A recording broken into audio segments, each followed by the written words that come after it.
Hey, I'm Maria back with another video. It's 8:59 p.m. and I am getting ready for bed. I'm sitting in my room. It's dark, pitch black in here, and I am just doing some thinking. And so this video is called "The World Around Me is Strange." But anyway, I do want to kind of digress a minute and say that I was a little disappointed today because, when I first realized that I was being gang stalked, I had to buy a couple of burner phones.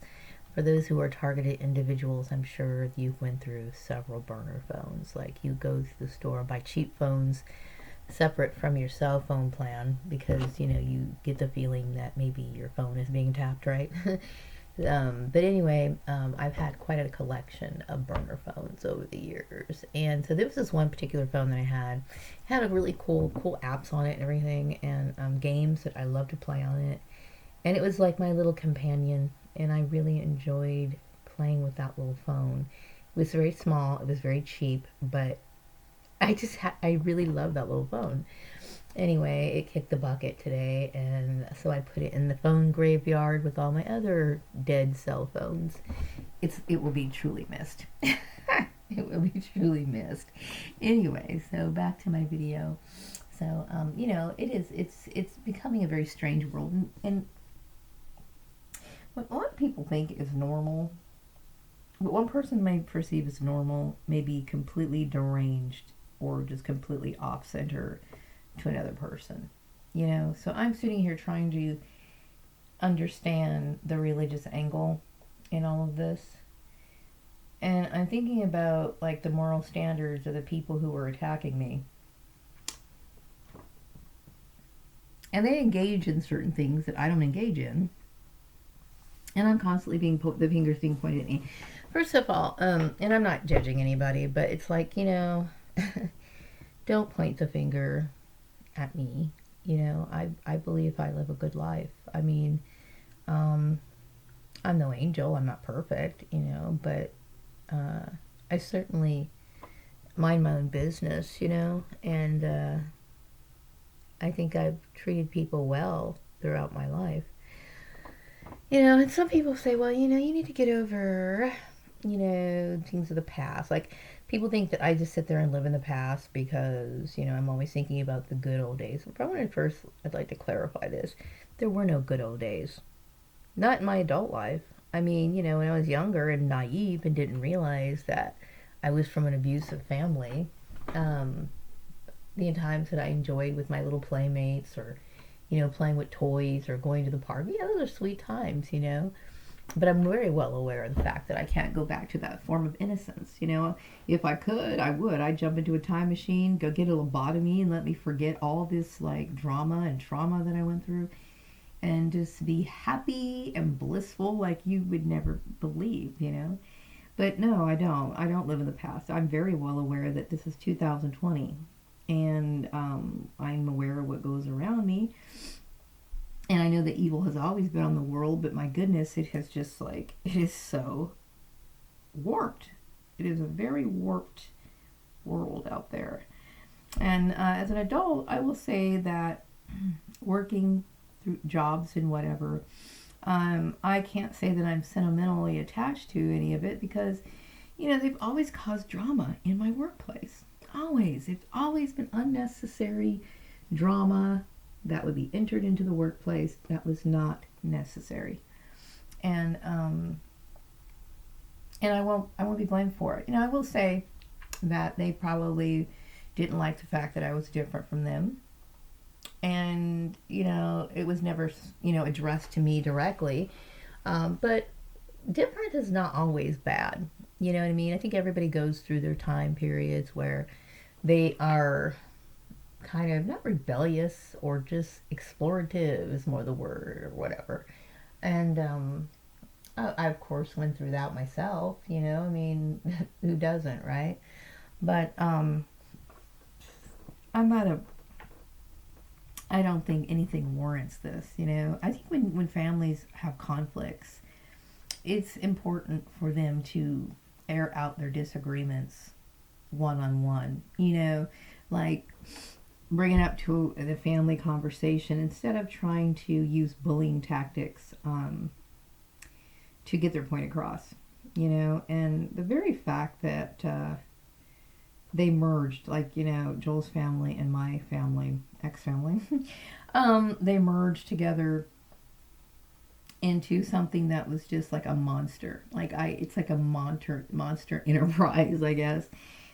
Is actually very terrifying to me. Like, I'm not comfortable with that. They can be friends if they want to, but you know, just kind of like leave me out of it, because there's no way in the world I could ever reciprocate any warm feelings, and there's no warm feelings being directed towards me, obviously, because I can go back years and years and explain and tell you all my experiences of things that happened to me. Anytime you're dealing with workplace mobbing, community harassment, or something, it's never positive. It's never positive. And I don't want to like bring up names or anything like that, but all I'm just saying is that, you know, the world is very strange. Like, the whole religion thing I will never understand, because we have, you know, these families that to me do things that I consider to be immoral, you know. And I think I've already made my point about this, and so I'm not going to say anything else about it, but let's just leave it at that. Let's just leave it at that. Um, I'm disappointed in you know, the people that I used to know, because of their need of competition, and they're trampling over someone who basically, you know, I didn't deserve that. I didn't deserve any of it, you know, regardless of what you think of how I live my life. Um, you know, I don't care if I was somebody who which I'm not, but if I was somebody who was extremely promiscuous and was sleeping with a bunch of different people, and I was doing all kinds of stuff like this is not how you handle the situation. This is not how you confront a person. You know, their intentions maybe not have, they may not have originally meant it to be an illegal operation, even though it is. But the intention behind it was certainly not friendly. It was not supposed to benefit me in any way. It was meant to hurt me. It was meant to deliberately hurt me. And there's absolutely no way you can deny that. There is no way. Um, so it is strange. It is strange, you know, because, you know, I go out into the community when I have to.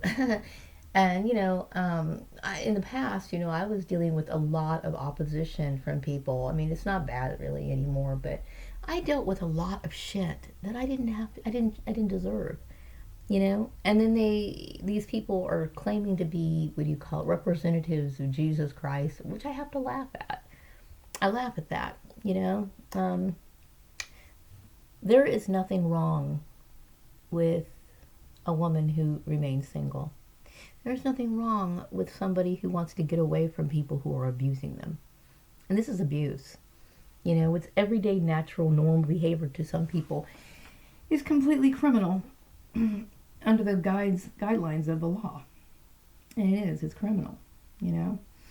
Um, so I deal with that, you know. And the fact that they would try to keep me married in a relationship that I don't want. I don't want that relationship. I don't want it. I don't love Joel. You know? And it's not something I even have to think about. It's like when you deal with somebody who's abusive, you realize that there's no way in the world you could love that person. And if you did have any feelings for that person, you were loving a part of them that wasn't real. You know, it's like, because he was showing me one side of himself that wasn't real. It was a charade or whatever.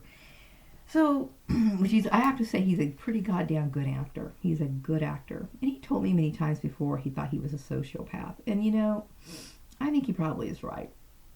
He's probably right, you know. But I kind of laughed it off. I kept thinking, you know, he just wants to seem deep or whatever. Because I never wanted to tap into him. I never wanted to, you know, sometimes I can really tap into people. But I didn't want to tap into him because I wanted to trust him. I wanted to trust him, you know. But then as things started getting weird, I had no choice but to really tap into him. And yes, I do have that gift, you know, and I don't like to use it with a lot of people because it's like, you know, you want to be, you want to have joyous relationships. You want to have friendships. You want to have people that you care about. But when things like this happen, thank goodness, thank God, I do have this gift because it's meant to protect me. It's meant to protect me.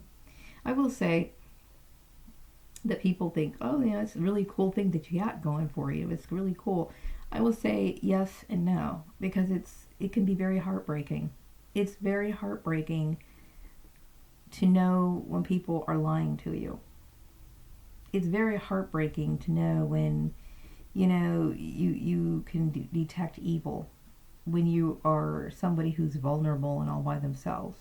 It's wonderful. It's bittersweet, but it's a gift, that I'm very grateful to have.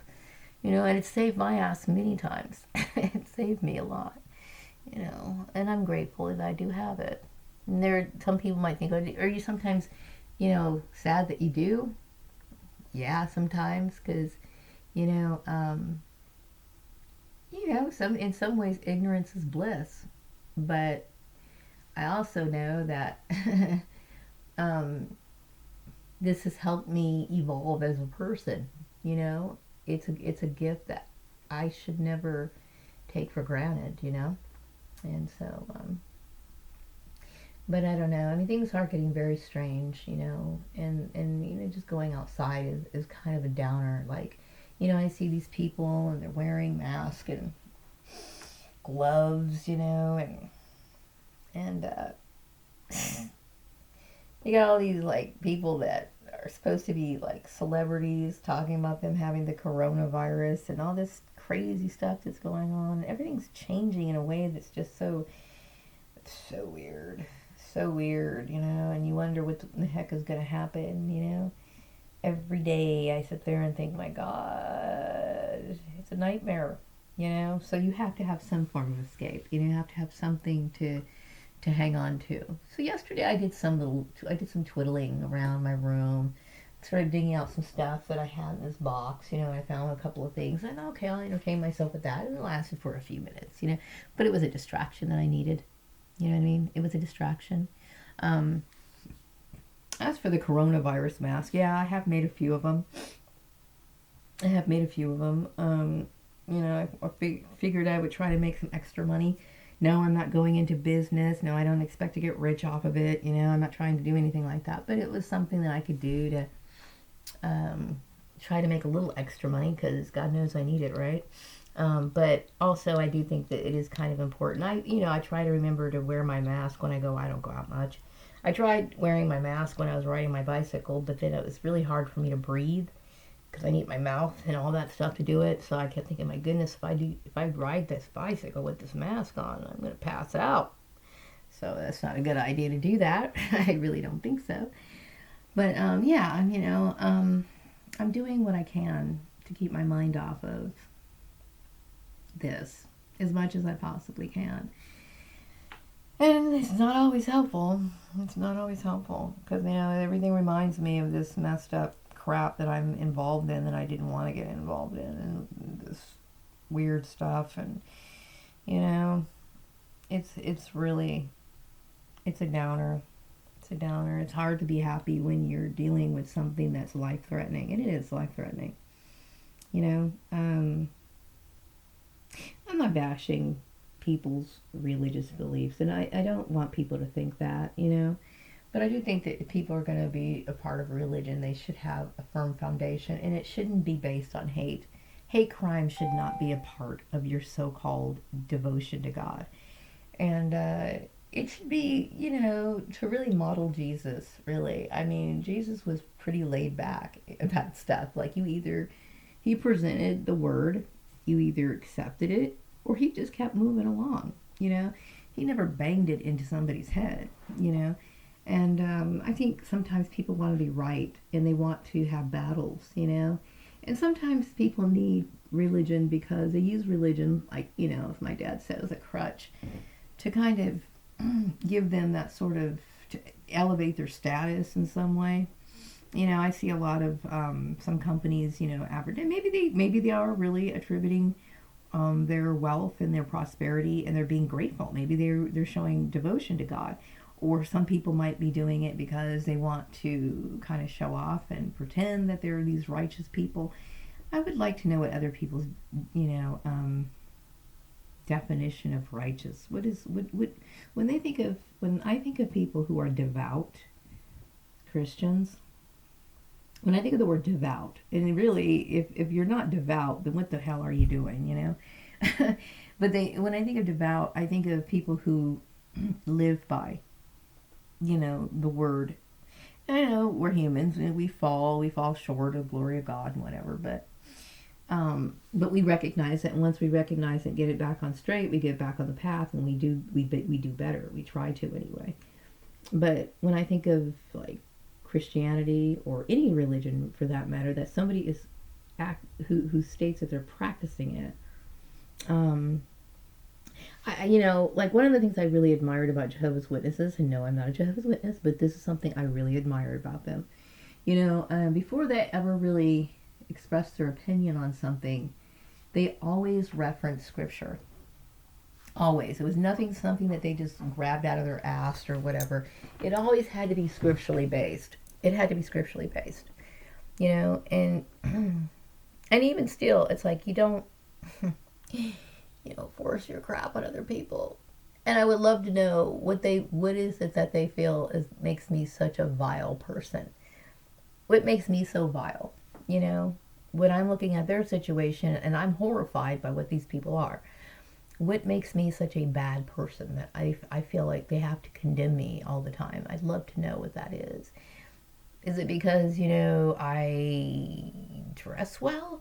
Like I said, what about the girl over there at Murray Family Barbs who I was working with? She had expensive clothes. She was going out and buying clothes all the time. Expensive clothes, heels and everything. But nobody says anything about her. You know what I mean? So it's just, I just get tired of it. Or is it because she's a part of that fake church too? I don't know. Who knows, but enough of that shit already, because I can't participate in something that I know is wrong. I just can't. Like I said, my life has to have meaning. It has to. It has to have meaning otherwise, I won't feel good about it. Like, I'm very particular. So it's like when people try to like align themselves with me when I don't want them around, I'm not really cool with that. It's like I want people in my sphere that I can click with, and it's hard. It's really hard, especially since they sat there and like, they sat there and like literally thrashed my reputation. And yet I don't understand. I do understand. I think that people are warped is basically what I think. I think people are warped and they lack good judgment is what I think. And that's just how it is, And which is one of the reasons why I think the world is so strange. It's a very strange world. But anyway, I'm getting tired, so I just want to make a little video really quick. Sometimes I go to bed early, sometimes I go to bed late, I do get up a lot in the middle of the night, but tonight I'm just really feeling kind of tired, like I just really want to get some rest, tomorrow's another day, and it's the same shit over and over again, I get up, and I keep thinking, should I look for work, and it's like, and I'll start looking, and then all of a sudden I start getting this sick feeling of anxiety, like I want to throw up, because this is what it does. It's traumatizing. The whole process becomes traumatizing, And I just telling my son that. He's like, well, that's not good that you feel that way. It's not good, but it's an understandable thing because somehow or another, you would start associating work with trauma. Just like the Pavlov's dog where like, that scientific experiment where, they ring the bell and the dog starts salivating, because he knows he's going to get something to eat.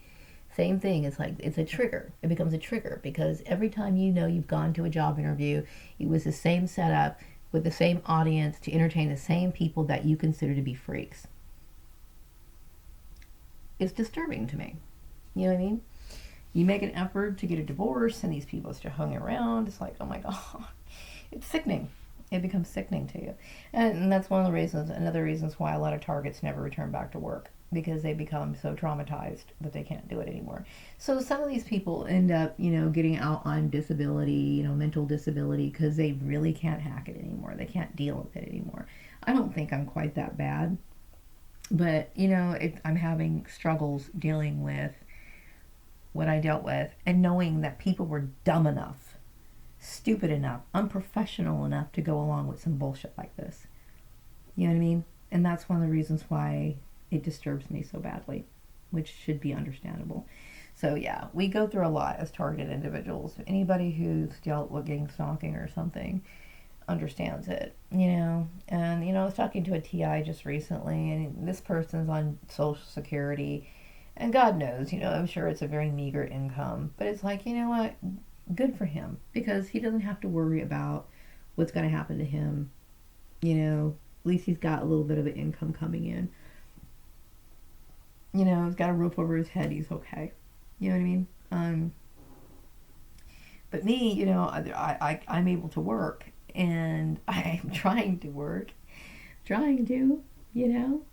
I'm just really unhappy with the unprofessional of some people. And, you know, the more I think about the stupidity of certain people and the lack of professionalism, that is a great example of what I never want to be.